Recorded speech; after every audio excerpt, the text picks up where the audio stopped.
नमस्कार साथियों, कैसे हैं आप सभी लोग। मैं आज उज्जैन में वीर दुर्गादास राठौड़ जी की छतरी पर, जिन्हें मारवाड़ का अनिंदिया मोती, मारवाड़ का यूलिसेस के नाम से जाना जाता है, वो दुर्गादास राठौड़ जिन्होंने 30 वर्षों तक मुगलों से संघर्ष किया मारवाड़ की धरती को बचाने के लिए। आपको पता होगा कि जसवंत सिंह प्रथम, जो अजीत सिंह के पिता थे, उनको वो मुगलों के अधीन थे, मुगलों की सेवा में थे।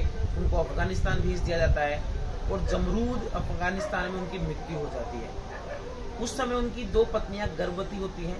उन गर्भवती पत्नियों को लेकर दुर्गादास राठौड़ जी पहुंचते हैं मारवाड़।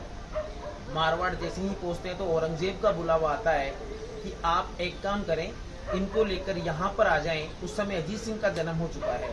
तो औरंगजेब के बुलावे पर और अपने आत्मीय सम्मान को देखकर दुर्गादास राठौड़ जी अजीत सिंह को लेकर कहाँ पहुंच जाते हैं, औरंगजेब के पास पहुंच जाते हैं। पर औरंगजेब की कूटनीति को जब दुर्गादास राठौड़ भांपते हैं कि यह तो अजीत सिंह की हत्या करना चाहता है, तो एक मारवाड़ में एक महिला हुई जिसे हम गोराधाई के नाम से जानते हैं। जिसे मेवाड़ की पन्नाधाई है ना, वैसे उसे मारवाड़ की पन्नाधाई कहते हैं।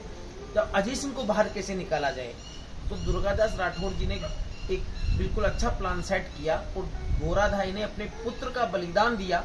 यानी कि छोटा सा बच्चा था, बच्चे की शक्ल तो मिलती नहीं है, तो क्या किया कि औरंगजेब के को छलावा देने के लिए गोराधाई ने क्या किया कि अपने पुत्र को तो रख दिया अजीत सिंह की जगह और अजीत सिंह को अपनी गोदी में लेकर वो निकल गई, अजीत सिंह को बचाया। इस प्रकार दुर्गादास राठौड़ जी ने 30 वर्षों तक मुगलों से संघर्ष किया मारवाड़ की गद्दी को बचाने के लिए। फाइनली अजीत सिंह को शासक बनाया। अजीत सिंह को कान का कच्चा शासक कहते हैं। कान के कच्चे का मतलब ये होता है कि किसी की भी बातों में आ जाना।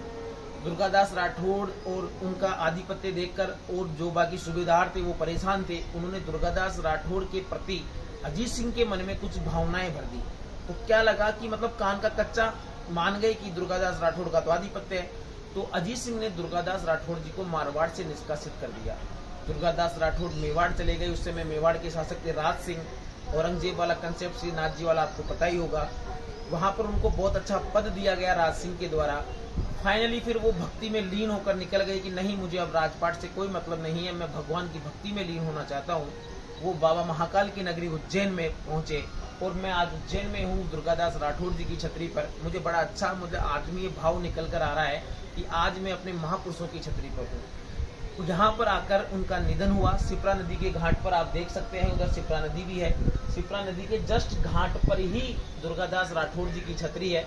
तो मेरे नौजवान साथियों, ऐसे स्मरणीय तथ्य आप कहीं भी जाएं, कभी भी अगर आप उज्जैन आए, बाबा महाकाल और बाबा काल भैरव के दर्शन करने के बाद राजपुताना के अगर आप हैं, राजस्थान के अगर आप हैं, तो वीर दुर्गादास जी की छतरी पर जरूर पहुंचे। क्लास 24 आपनो राजस्थान पर आप सभी का स्वागत है। चैनल को सब्सक्राइब करें, लाइक करें, शेयर करें। धन्यवाद।